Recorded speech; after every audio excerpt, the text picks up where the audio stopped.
बिस्मिल्लाहिर्रहमानिर्रहीम। अस्सलाम वालेकुम। आप लोग देख रहे हैं YouTube channel law and wisdom. अच्छा जी, आज हम बात करेंगे चाइनीज़ कॉन्स्टिट्यूशन के हवाले से। चाइना का कॉन्स्टिट्यूशन क्या है, उसके क्या बुनियादी फ़ीचर्स हैं, उसके अंदर क्या ख़द ख़ाल हैं। ठीक है, तो चलें आज आज का वीडियो शुरू करते हैं। अच्छा जी, कुछ ऐसी चीज़ें हैं, कुछ नाम हैं जो मैंने आप लोगों की आसानी के लिए लिखे हैं। देखें, अगर आप कहीं पढ़ते हैं पीपल्स रिपब्लिक ऑफ चाइना, तो इसका मतलब है कि ये चाइना की ही बात हो रही है, ये चाइना का ऑफिशियल नाम है। ठीक है। चाइनीज़ कम्युनिस्ट पार्टी, ये चाइना की सबसे बड़ी पार्टी है, सिंगल पार्टी है जो जो पूरे कंट्री को कंट्रोल करती है या चाइना को कंट्रोल करती है। ठीक है, तो अगर कहीं पे भी चाइनीज़ कम्युनिस्ट पार्टी की बात आए तो आपने समझ लेना है कि भाई ये उस पार्टी की बात हो रही है जो पूरे मुल्क को कंट्रोल करती है, जो रन करती है। ठीक है। और दूसरा, चाइना के अंदर जो पार्लियामेंट है उसका नाम है नेशनल पीपल्स कांग्रेस, यानी उसको नेशनल पीपल्स कांग्रेस कहा जाता है। इसी तरीके से चाइना के अंदर जो गवर्नमेंट है, जो हुकूमत है, उसका नाम है स्टेट काउंसिल। वैसे स्टेट काउंसिल तो गवर्नमेंट का एक अहम बुनियादी एक डिपार्टमेंट है, लेकिन आप ये कह सकते हैं कि जहाँ भी स्टेट काउंसिल का ज़िक्र हो तो समझ जाइएगा कि ये गवर्नमेंट का ही यानी कि ज़िक्र आ रहा है। इसके अलावा चाइना में आर्मी को का जो नाम है उसको पीपल्स लिबरेशन आर्मी PLA कहा जाता है। सो ये चीज़ें आपको पता होनी चाहिए, क्योंकि बार बार इनका ज़िक्र आएगा तो बाज़ औक़ात कन्फ्यूजन पैदा हो जाती है। ठीक है। आइए जी, अब देखते हैं हिस्ट्री चाइना की। चाइना के अभी तक जो है ना 4 कॉन्स्टिट्यूशन आ चुके हैं। पहला कॉन्स्टिट्यूशन 54 में, उसके बाद 75 में, उसके बाद 78 में, और जो फोर्थ कॉन्स्टिट्यूशन है, जो मौजूदा कॉन्स्टिट्यूशन है, वो 82 में लाया गया था। और अब तक 82 के कॉन्स्टिट्यूशन में 5 मरतबा जो है ना अमेंडमेंट की गई हैं। जो लास्ट मरतबा अमेंडमेंट की गई थी, तब्दीली की गई थी, वो 11 मार्च 2018 को की गई थी। अच्छा जी, अब हम कॉन्स्टिट्यूशन का स्ट्रक्चर देखेंगे। चाइना का जो कॉन्स्टिट्यूशन है उसके अंदर 4 चैप्टर हैं। पहला प्रियम्बल आता है, उसके बाद 4 चैप्टर हैं, और उसके टोटल जो आर्टिकल्स हैं वो 138 हैं। सबसे पहले प्रियम्बल। प्रियम्बल का मतलब होता है एक इंट्रोडक्शन। आपका एम क्या, आपका मकसद क्या है, जिसके अंदर आप अपना एम और मकसद जो है ना वाज़े करते हैं, आप अपना मंशूर लिखते हैं, अपना मैनिफेस्टो देते हैं। कोई भी कॉन्स्टिट्यूशन हो किसी भी कंट्री का, तो उसका एक प्रियम्बल पेज होता है, फर्स्ट इंट्रोडक्शन होता है, जिसके अंदर आपने क्लियर करते हैं कि हमारा मकसद क्या होगा कॉन्स्टिट्यूशन बनाने का। उसके अलावा फिर 4 चैप्टर्स हैं। पहले चैप्टर में कुछ जनरल किस्म के प्रिंसिपल्स हैं, उनका जिक्र है। उसके बाद दूसरे चैप्टर में जो फंडामेंटल राइट्स ड्यूटीज़ हैं शहरियों की, चाइना की जो शहरी हैं उनके क्या राइट्स होंगे, उनकी क्या रिस्पॉन्सिबिलिटीज़ होंगी, क्या उनकी ड्यूटीज़ होंगी। तीसरे चैप्टर में जो स्टेट है उसका पूरा का पूरा स्ट्रक्चर बताया गया है। उसके अंदर पार्लियामेंट, जिसको नेशनल पीपल्स कांग्रेस, उसका जिक्र है। स्टेट काउंसिल यानी गवर्नमेंट का जिक्र है। इसके अलावा जो लोकल कांग्रेस हैं, जो लोकल गवर्नमेंट्स हैं, उनका जिक्र है। इसके अलावा चाइना के अंदर कोर्ट्स किस तरह काम करेंगे, प्रोसिक्यूशन इन्वेस्टिगेशन किस तरह होगी, ये सारा कुछ जो है ना चैप्टर 3 के अंदर मेंशन है। उसके बाद चैप्टर 4 के अंदर उनका नेशनल फ्लैग क्या होगा, एंथम क्या होगा, एम्बलम और कैपिटल, इसके बारे में जिक्र है। तो कुल मिला के 138 आर्टिकल्स हैं और 4 चैप्टर हैं चाइना के आर्टिकल कॉन्स्टिट्यूशन में। जी, अब हम देखेंगे इसके जो साइलेंट फीचर्स क्या हैं कॉन्स्टिट्यूशन के। ठीक है। अब ये तकरीबन 12 इसके कुछ फीचर्स हैं, खद ख़ाल हैं, खासियतें बोलें, कुछ भी बोलें आप। ठीक है। अब हम इन सबको बारी बारी देखेंगे। सबसे पहले प्रियम्बल। प्रियम्बल में जिस तरह मैंने आपको बताया कि आपने एक इंट्रोडक्शन देना होता है अपने जो कॉन्स्टिट्यूशन है, तो चाइना के कॉन्स्टिट्यूशन के अंदर मार्क्सिज्म, लेनिनिज्म और माओ की जो टीचीज़ हैं उनका जिक्र है। ठीक है। कार्ल मार्क्स का जो फ़लसफ़ा था ना, पॉलिटिकल फ़लसफ़ा था कि भाई कोई क्लास नहीं होनी चाहिए, सब लोग बराबर होने चाहिए। ठीक है। और तो उसका ज़िक्र है। इसके अलावा जो लेनिन, व्लादिमीर लेनिन, जो रशिया का एक बहुत बड़ा लीडर था। ठीक है। तो वो जो जिसने कार्ल मार्क्स की फ़िलासफ़ी को इम्प्लीमेंट करने का तरीका हमें बताया, गवर्नमेंट करने का तरीका बताया कि भाई अगर आपने कार्ल मार्क्स की फ़िलासफ़ी को इम्प्लीमेंट करना है किसी कंट्री के अंदर तो इस तरीके से करना है। उस फ़िलासफ़ी को लेनिनिज़्म बोलते हैं। इसके अलावा जो माओ थे, माओ जेडोंग, जो चाइना के लीडर थे जिन्होंने कम्युनिस्ट पार्टी का बुनियाद रखा, ठीक है, जो इस वक्त चल रही है, और उसकी टीचिंग्स के बारे में ज़िक्र है। इसके अलावा एक दूसरा प्रिंसिपल है डेमोक्रेटिक सेंट्रलिज्म। इसका मतलब ये है कि चाइना के अंदर डेमोक्रेसी होगी लेकिन सेंटर होगी, यानी डेमोक्रेसी होगी, फ्रीडम ऑफ स्पीच होगी, फ्रीडम ऑफ इंफॉर्मेशन, सारा कुछ। और लेकिन जो पावर्स होगी ना वो सेंटर पे होगी, यानी कि वो डिवाइड नहीं करेंगे आप। जिस तरह पाकिस्तान में तो है ना, कुछ पावर सूबों के पास है, कुछ विफाक के पास है, लेकिन चाइना में ऐसे नहीं, वो सारी पावर एक ही सेंटर यानी कि सेंटर के अंदर एक ही इदारे के पास मौजूद है। ठीक है, वो एक दफ़ा जब डिसीजन हो जाता है, फैसला हो जाता है, तो उसके बाद कोई अगर उसको तब्दील करता है तो फिर उसको मतलब उसके खिलाफ सख्त एक्शन लिया जाता है। सो ये एक्चुअली डेमोक्रेसी और सेंट्रलिज्म इसको कहते हैं। उसके अलावा चाइना की जो डेफिनेशन थी ना पहले, वो थी डिक्टेटरशिप और प्रोलेटेरिएट। यानी प्रोलेटेरिएट का मतलब होता है मज़दूर लोगों की डिक्टेटरशिप। उसको उन्होंने तब्दील करके पीपल्स डेमोक्रेटिक डिक्टेटरशिप, यानी ये एक्चुअली डेमोक्रेसी भी है और डिक्टेटरशिप भी है। डेमोक्रेसी इन अ सेंस कि किस तरह से आज़ादी से आप बात कर सकते हैं, आपको कोई रोक टोक नहीं है, लेकिन जब एक दफ़ा फैसला हो जाएगा ना तो उसके बाद फिर डिक्टेटरशिप है। उसको फिर इम्प्लीमेंट करना, उसके ऊपर सख्ती से इम्प्लीमेंट किया जाता है।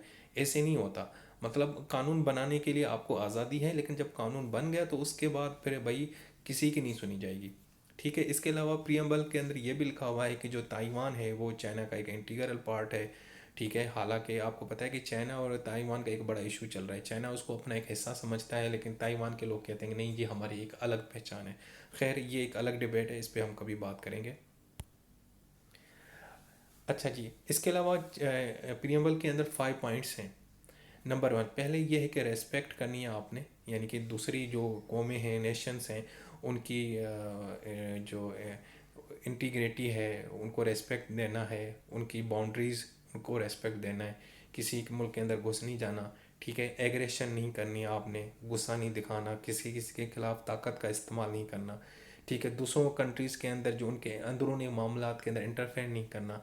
ठीक है, चौथा है कि जी आपने इंटरनेशनल कोऑपरेशन, यानी कोऑपरेशन जो है ना उसको प्रमोट करना है, कोऑपरेट करना है। इसके अलावा पीसफुल को एग्जिस्ट, प्यार मोहब्बत से और अमन से रहना है, इसको फ़रोग देना है। ये 5 पॉइंट्स हैं जो चाइना का जो प्रियम्बल है उसके अंदर पाए जाते हैं। ठीक है। अच्छा जी, उसके अलावा जो सेकंड और फीचर है नेचर ऑफ कॉन्स्टिट्यूशन की। नेचर जो है कॉन्स्टिट्यूशन की, ना वो इतना रिज्ड है ना ही वो फ्लेक्सिबल है, वो बैलेंस्ड है। ठीक है, और वैसे चाइना का जो कॉन्स्टिट्यूशन है ना, वो सोवियत यूनियन जिसको आजकल रशिया बोलते हैं, उससे इंस्पायर है। ठीक है, सोवियत यूनियन का जो कॉन्स्टिट्यूशन है उससे ये चाइना का कॉन्स्टिट्यूशन इंस्पायर है, मिलता जुलता है। इसके अलावा बेसिक प्रिंसिपल्स में क्या आता है, इसके अंदर ये है कि बताया गया है कि चाइना जो है ना एक सोशलिस्ट स्टेट होगी। सोशलिस्ट स्टेट का मतलब है कि वहाँ पे फ्री मार्केट का कोई कॉन्सेप्ट नहीं है, सब बराबर होंगे, कोई क्लास नहीं होगी। ऐसे नहीं होगा कि अमीर गरीब नहीं, सब बराबर होंगे, सबको एक जैसे रिसोर्सेज मुहैया किए जाएंगे, और सारे भी जो रिसोर्सेज हैं या ज़राए हैं या रेवेन्यू है उसके ऊपर हुकूमत का कंट्रोल है, हुकूमत ही सबको देगी। ठीक है, इसके अलावा वहाँ पे एक पार्टी है जिसका नाम कम्युनिस्ट पार्टी है, वही सारा लीडरशिप का रोल अदा करेगी। इसके अलावा दूसरा ये है कि अगर जो लोग हैं उनको जो है ना पार्लियामेंट के ज़रिए वो अपनी नुमाइंदगी शो कर सकते हैं, जिसको नेशनल पीपल्स कांग्रेस कहते हैं। तो ये बुनियादी इसका प्रिंसिपल है। इकनॉमिक सिस्टम, चाइना के अंदर जो इकनॉमिक सिस्टम है वो तो वैसे सोशलिस्ट सिस्टम है, और उन्होंने ये भी कहा है कि दो किस्म की प्रॉपर्टी होगी चाइना के अंदर। एक तो सोशलिस्ट प्रॉपर्टी होंगी और एक होगी कलेक्टिव ओनरशिप। यानी कुछ ऐसी प्रॉपर्टीज़ होंगी जिसमें आपकी अपनी प्रॉपर्टी होगी, इंडिविजुअल होगी, लेकिन उसकी एक लिमिट है। ठीक है, एक लिमिट से आप ऊपर नहीं जाएंगे। और कुछ प्रॉपर्टीज़ ऐसी होंगी जिसके ऊपर सबका बराबर का हक होता है। इसके अलावा यूनिटरी सिस्टम है, यानी चाइना के अंदर आप देखें तो जनाब एक ही गवर्नमेंट है सेंटर के अंदर, और उसी से सारी चीज़ें हैं। ऐसे नहीं है कि दो दो किस्म की गवर्नमेंट नहीं है। जिस तरह देखें हमारे यहाँ ये होता है ना, फेडरल गवर्नमेंट है, एक सूबाई गवर्नमेंट है, सूबाई अपना काम करती है, फिर सेंट्रल अपने फैसले लेती है, लेकिन वहाँ पे एक ही गवर्नमेंट है सेंटर के अंदर, और उसी में से ही बाकी गवर्नमेंट्स निकलती हैं, सारे उसी के ही फैसले को इम्प्लीमेंट करती हैं। ठीक है। हाँ, ये और बात है कि सेंट्रल गवर्नमेंट अगर अपनी पावर किसी को डेलीगेट कर दे, यानी किसी को दे दे कि भाई आपने मेरी जगह ये फैसला लेना है, तो वो अलग बात है, लेकिन वो सारा का सारा एक ही सिस्टम है, यूनिटेरी। यूनि का मतलब होता है सिंगल। ठीक है।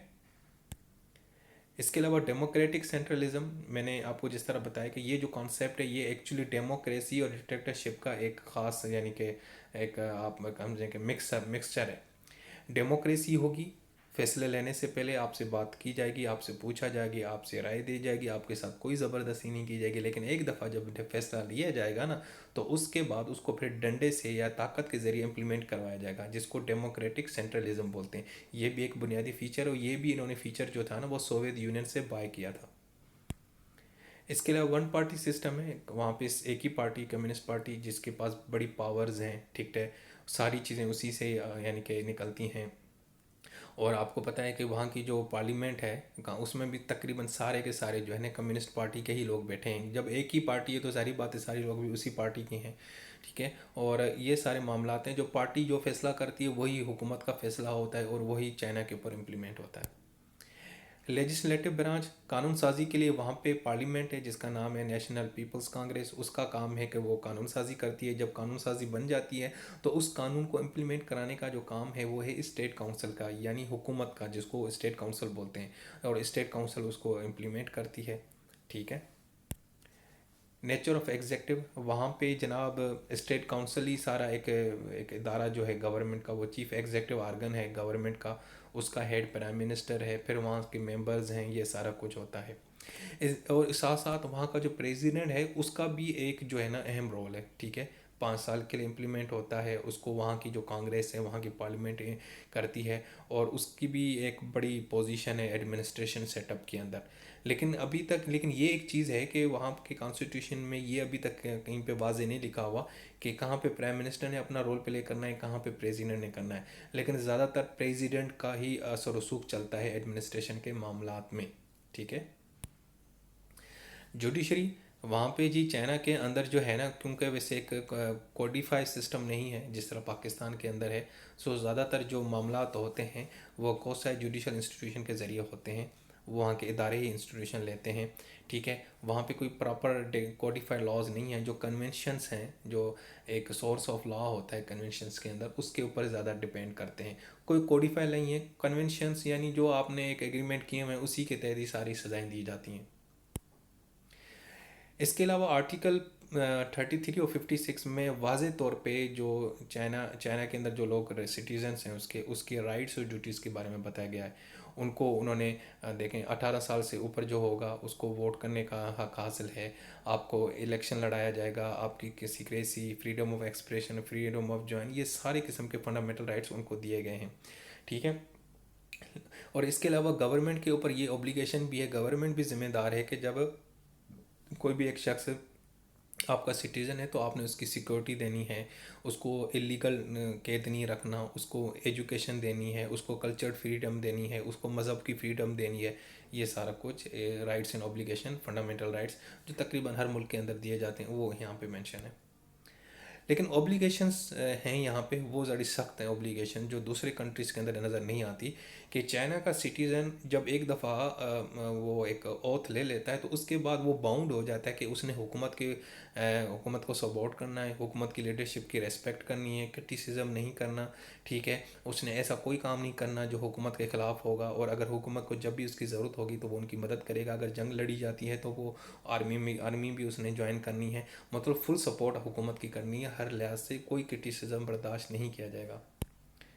इसके अलावा इलेक्शन, वहाँ पे इलेक्शंस होते हैं कम्युनिस्ट, क्योंकि ज़्यादातर कम्युनिस्ट पार्टी है और उसी की है इजादारी है, वही हुकूमत करती है तो वही कंटेस्ट करती है, ठीक है। और उसमें मुख्तलिफ लोग आते रहते हैं, ठीक है। लेकिन कुछ बाद में भी जो वहाँ के एक लीडर बीच में आए थे डेंग जियोपिंग, उन्होंने कुछ थोड़ा बहुत इसको नरमी दी और उन्होंने कहा कि नहीं, आपने कुछ और लोगों को भी ना अलो करें, दूसरी पार्टीज़ को भी अलो करें ताकि वो भी यहाँ पे इलेक्शन में लड़ें। हालांकि वो जो दूसरी पार्टीज़ हैं वो नाम नेहाद पार्टीज़ हैं, उनका कोई इतना असर रसूख नहीं होता, लेकिन वो पार्टीज़ भी एक्चुअली कम्युनिस्ट जो पार्टी है ना मेन, उसके अंडर कंट्रोल में आते हैं, उसकी उसके उसके अगेंस्ट नहीं जा सकते, ठीक है। सो पहले तो सिर्फ कम्युनिस्ट पार्टी के ही लोग इलेक्शन लड़ते थे, कुछ ही लोग थे जो बार बार बड़े पॉलिटिकल ऑफिस में आते थे, लेकिन बाद में फिर तब्दीली करके ज़रा उनको थोड़ा बहुत रिलैक्स किया गया ताकि दूसरी पार्टीज़ के लोगों को भी मौका दिया जाए। लेकिन बाज़ार वो उनको जो मौका दिया भी जाता है तो वो फिर भी जो है ना कम्युनिस्ट पार्टी को मानते हैं और उसके जो है ना फ़िलासफ़ी से बाहर नहीं निकलते। सो दोस्तों, ये था आज का वीडियो, उम्मीद है आप लोगों को पसंद आया होगा। फिर नेक्स्ट वीडियो के साथ फिर आपके साथ मुलाकात होगी। अल्लाह हाफिज़।